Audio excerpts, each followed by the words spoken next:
ধরে কোন সুবহানাল্লাহ। ফাতেমা বলে, বাবা কোন আমলের কারণে আল্লাহ তাআলা আমাকে জান্নাতি নারীদের নেত্রী বানাইলো? আল্লাহর নবী বলেন, শুধুমাত্র পর্দার আমল করার কারণে আল্লাহ তোমাকে জান্নাতি নারীদের নেত্রী বানাইছে। সুবহানাল্লাহ। দেখেন আল্লাহ রাসূল কি বলেন। ফাতেমা তো খুব খুশি। আল্লাহ রাসূল ফাতেমার মুখের দিকে তাকাই বললেন, মা একটা বিষয় আমার মন খুবই খারাপ। ফাতেমা বললেন, বাবা সেই বিষয়টা কি? আল্লাহর নবী বললেন, ফাতেমা তুমি জান্নাতি নারীদের নেত্রী হলে কি হবে, তোমার আগে আল্লাহ একজন নারীকে জান্নাত দিবে। যেই বলছে তোমার আগে একজন নারী জান্নাত পাবে, ফাতেমার মন খুব খারাপ। বলতেছে, বাবা আমি জান্নাতি নারীদের নেত্রী, আর আমার আগে একজন নারী জান্নাতে যাবে, এই নারীটা আবার কে? আল্লাহ রাসূল বলেন, ওই যে তাকায় দেখো, একটা জঙ্গলের সামনে ছোট্ট একটা ঝুপড়ি বাড়ি। ওই বাড়িটা হলো একটা কাঠুরিয়ার বাড়ি। ওই কাঠুরার বিবি জামিলাকে আল্লাহ তোমার আগে জান্নাত দিবে। এই মায়েরা, আপনাদের জন্য ওয়াজ হচ্ছে, একটু মনোযোগ দিয়ে শুনবেন।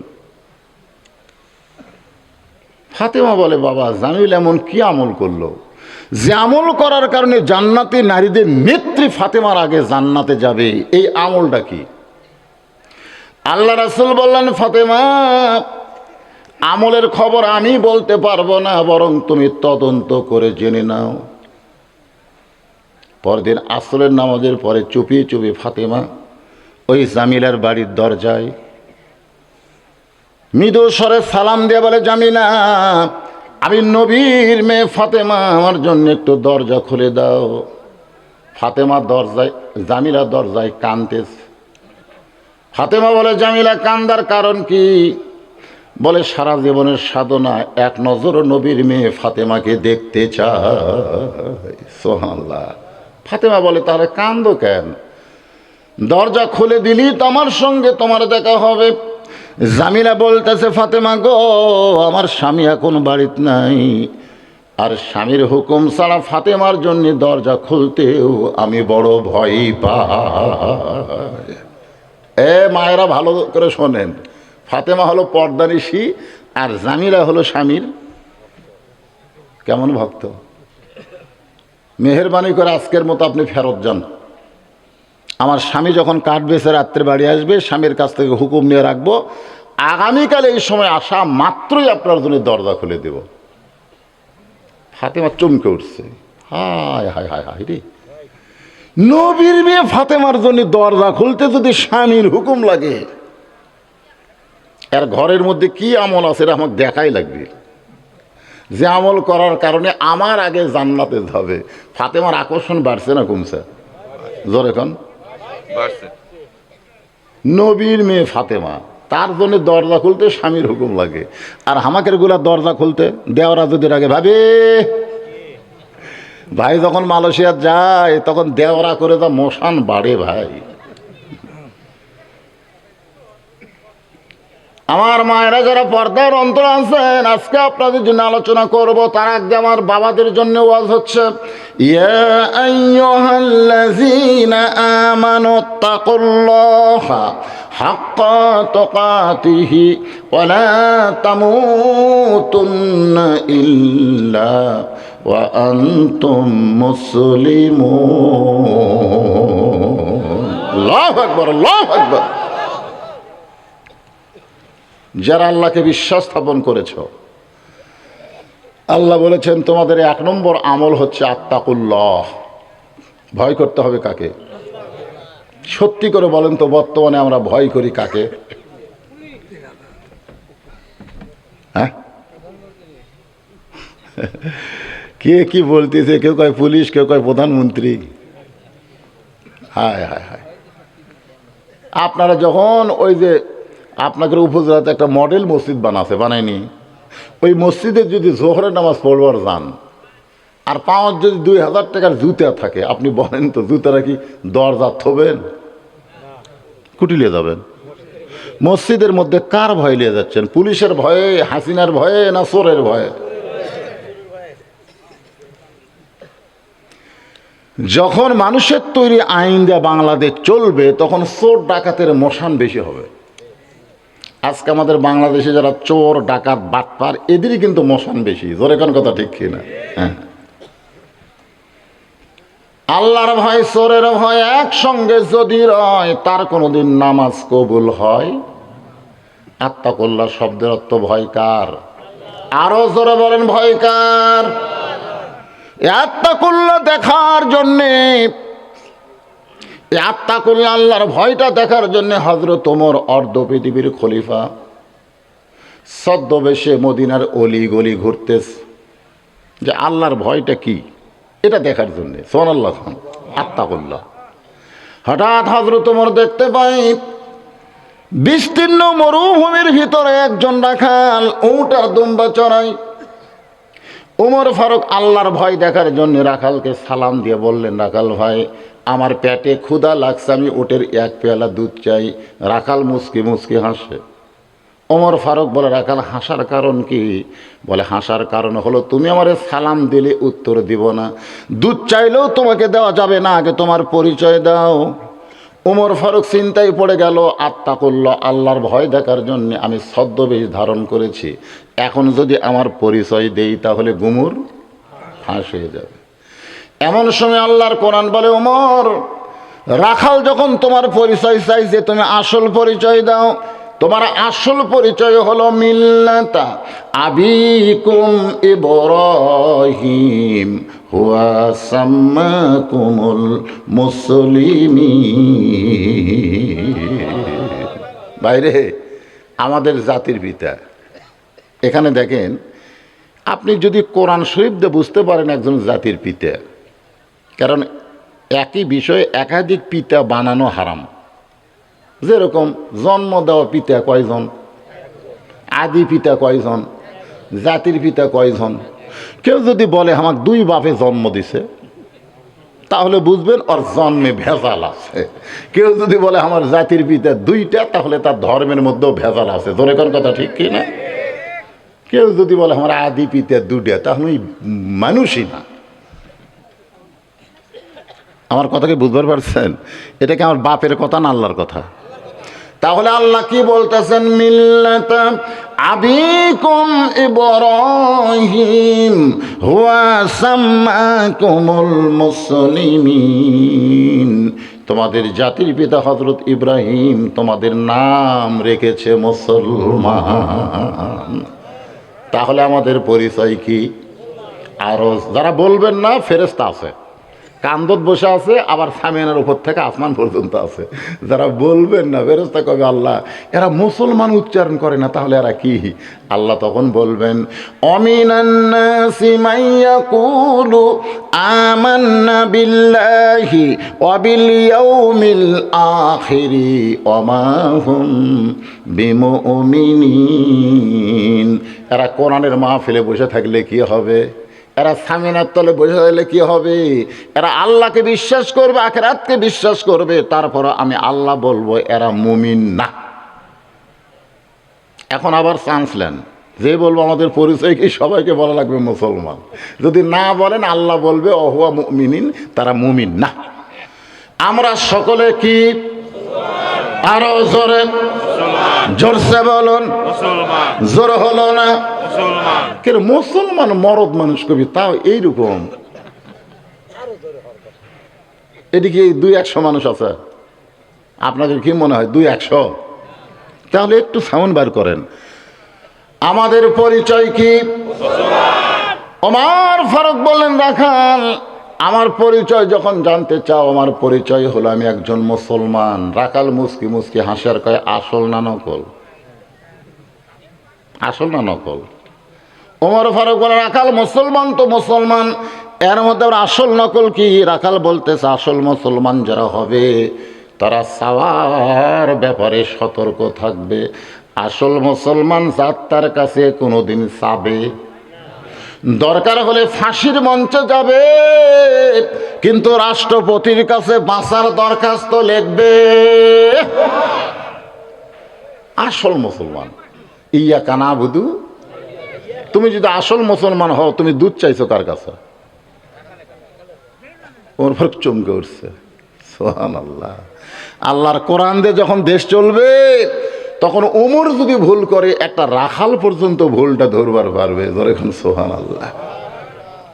ওমর ফারুক বললেন, রাখাল হয় সাওয়ার ব্যাপারে আমার ভুল হয়ে গেছে। রাখাল বলতে যে ভুলটা যখন স্বীকার করছো তাহলে তওবা করো, কারণ ভুল যতই করেন মাগরিব এশার নামাজ পড়েন নাই, এটা আপনি কি ভালো করছেন? যারা মাগরিব এশার নামাজ না পড়ে ওয়াজ শুনতেছেন ভালো করছেন। এখন তওবা করেন, ফজর থেকে বাকি জীবনে একটা ওয়াক্ত নামাজ বাদ দেব না।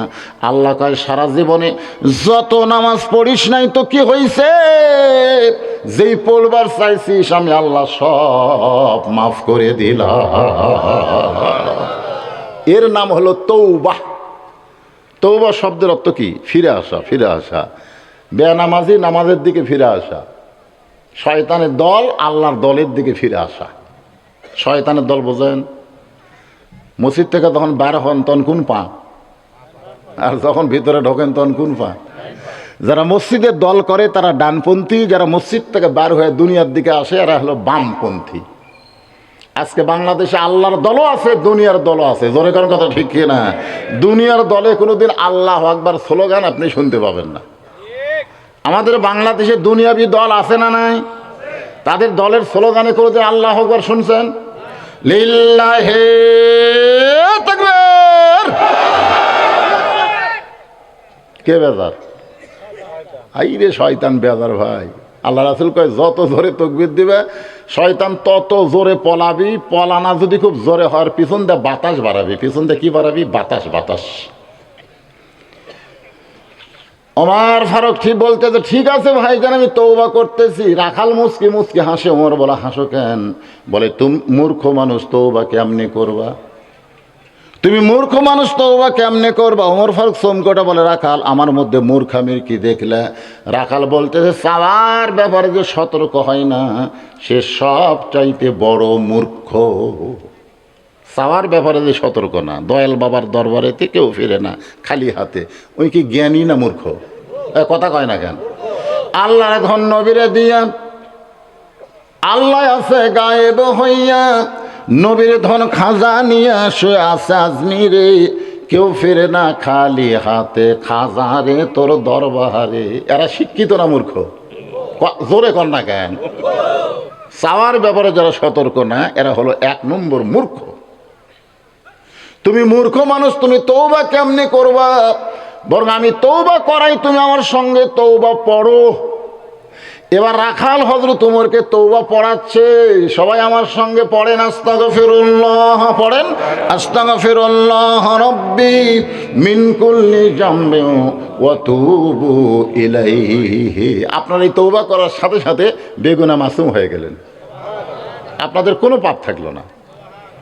আর একবার আমার সঙ্গে পড়েন লা হাওলা, পড়েন লা হাওলা ওয়ালা কুওয়াতা ইল্লা বিল্লাহিল আলিয়্যিল আযীম। ওমর ফারুক তওবা করার পরে বলতেছে, ও রাখাল ভাই আল্লাহর হস্তে ওটের 1 পেয়ালা দুধ দাও। কার হস্তে? আল্লাহর হস্তে মাছ আড্ডা ভিক্ষা দাও। এরকম ফকিরা কয় কি কয় না? কার হস্তে? আল্লাহর। অনেকে ফকিরা বলে লা ইলাহা ইল্লাল্লাহ মাছ আড্ডা ভিক্ষা দাও। আপনাকে এলাকাতে এরকম কয়? আমার এলাকায় হাঁক মারে। তখন মেয়েরা যদি কলেমা জোরে শুনবা, এই ফকির আগে হাঁক দাও, তখন আবার বলে লা ইলাহা ইল্লাল্লাহ মাছটা ভিক্ষা দাও। ওমর ফারুক বললেন আল্লাহর হস্তে উঠে 1 পেয়ালা দুধ দাও। রাখাল মুচকি মুচকি হাসে। ওমর ফারুক বলে আবার হাসো কেন? বলে হাসার কারণ হলো তওবা করার পরে তুমি আবার মুনাফিকি করলে। যেই কইছে মুনাফিক, রাস্তাতে গেলে শয়তান কয়দিন যায় না, সেই লোকটারই কইছে মুনাফিক। ওমর চোখ মুখ লাল করে বলে রাখাল, মুখে যা আসে তাই বলো মানে? আমার মধ্যে মুনাফিকের কি দেখলা? রাখাল বলতেছে অত চিল্লাস কে? এই তো চিল্লানি কে দেখে? কোরআন শরীফ পড়ে দেখ, লিমা তাকুলু মালা তাফালুন। মুখের সাথে অন্তরের যার মিল থাকবে না এ হলো মুনাফিক। তুমি সত্যি করে বলো আমি কোটের মালিক, আমি যদি উটের মালিক হইতাম তুমি আমাকে রাখাল বললা কেন? আর যখনই রাখাল বলছো তখন তোমার মন বলতেছে আমি উটের মালিক না। আর মালিক বাদ দেয় রাখালের কাছে আল্লাহর হস্তে চাইলেও রাখাল দিবার পারবে, যার প্রমাণ আমি নিজে। পাবনা বাইকলা টেস্ট থেকে কেবল নামছি, ইতিমধ্যে এক লোক দৌড়ে এসে হাতের মধ্যে 100 টাকা দিয়ে কয় হুজুর দোয়া করেন। সকসকা টাকা পকেটে থুয়ে বললাম কি দোয়া? বলে বইয়ের পেটে বাচ্চা আছে, আল্লাহ যেন একটা পুত্র দেয়। আমি চিন্তা করলাম কে রে, আমি তো 3 মেয়ের বাপ। তখন পকেট থেকে 200 বের করে দিলেন। বলে হুজুর আমি এক স্বপ্নে 200 জ্ঞান। বলে তুইও যা আমিও তাই। আমি 3টা মেয়ের বাপ রে, আমার দোয়া দিয়ে যদি পুত্র সন্তান হতো তাহলে আল্লাহ আমাকে একটা দিত। তুই তো জানিস না 2 মেয়ের পরে 15 বছর আমি স্টপ দিছি, দিয়ে একটা বেটার জন্য আবার চান্স হয়েছে, আবার কন্যা সন্তান। তখন বলে হুজুর আপনার ডাব নিলেন, আমার ডাব আমাকে দেন। পরে 100 টাকা দেই মাত্র দিছি, মারছে দৌড়। আমি কোথায় যাই? বলে বেটা চলের বাপের কাছে। আমি কলাম কোনো হুজুরের কাছে না, কোনো পীরের কাছে না, কোনো মাজারে না, পাইতে যদি চাও তাহলে মালিকের কাছে চাও। জোরে কোন কার কাছে? দেওয়ার মালিককে। রাখাল বলে পথিক সত্যি যদি উটের 1 পেয়ালা দুধ চাও তাহলে এখান থেকে মালিকের বাড়ি হলো 10 মাইল দূরে।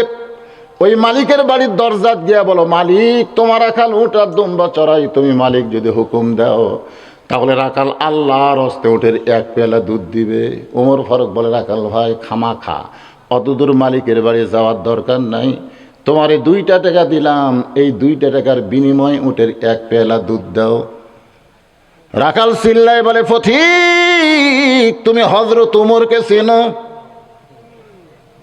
যদি হযরত উমরকে চিনতা তাহলে এরকম বেসাইজা কথা বলতা না। উমর ফারুক বলে ভাই কি বেসাইজা কথা? রাখাল বলে আল্লাহর আইন দিয়ে এখন রাষ্ট্র চলে। সুবহানাল্লাহ না কেন? যদি উমরের গুপ্ত বাহিনী দূর থেকে দেখবার পায় তুমি আমারে 2 টাকা ঘুষ দিছো, আর মালিক বাদ দা তোমাকে 1 পেয়ালা উটের দুধ দিলাম, তাহলে তোমাকেও ধরবে আমাকেও ধরবে। এ বয়সে কি তুমি ধরা পড়বার চাও? ওমর ফারুক বলে রাখাল রে তাহলে চলো পাহাড়ের গুহার মধ্যে যাই, ওই গুহার মধ্যে গিয়া গোপনে তোমাকে 2টা টাকা দিব, তুমি গোপনে উটের 1 পেয়ালা দুধ দিবে, তোমার মালিকও জানতে পারবে না, ওমরের গুপ্ত বাহিনীও দেখতে পারবে না। রাখাল চিল্লে বলে তুমি ভণ্ড, তুমি ভণ্ড, তুমি ভণ্ড। ওমর ফারুক বলে রাখাল আমার মধ্যে ভণ্ডামির কি দেখলা? রাখাল বলে পথিক রে ওমরের গুপ্ত বাহিনী দেখতে পাবে না, আমার মালিক জানতে পারবে না, কিন্তু রাখালের আল্লাহ সব কিছু দেখতে পায়। কে দেখতেছে? আত্তাকুল্লাহ, আত্তাকুল্লাহ। আল্লাহর ভয় যদি কলিজার মধ্যে আসে দরজা জানলা বন্ধ করে কেউ অন্যায় করতে পারে না। জোরে কোন কথা ঠিক কিনা? আগেই বাক্স ভরাতই হুজুর, আগেই বাক্স ভরায়। আল্লাহ কোরআনে বলেছে ইন্নাল্লাহ ইয়ামুরুকুম, এই ভোটের আয়াত, ভোটের আয়াত। ভোট না থাকলেও কোরআনে আয়াত আছে না নাই? আছে। ইন্নাল্লাহ ইয়ামুরুকুম আন তুআদ্দুল আমানাতি ইলা আহলিহা ওয়া ইযা হাকামতুম বাইনান নাস আন তাহকুমু বিল আদল। তোমাদেরকে সাক্ষী দেওয়ার যে আমানতটা আমি আল্লাহ দিয়েছি, সাক্ষী দেওয়া, সিল মারা মানে কি দেওয়া?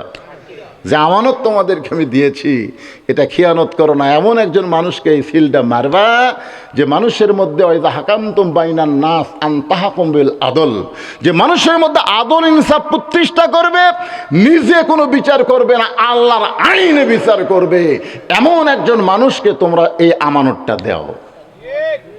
কথা কয় না, কথা কয় না। এটা আমার বাপদাদা কিচ্ছা কইতেছি, আল্লাহর কোরআনের আয়াত। একটু মনোযোগ দিবেন।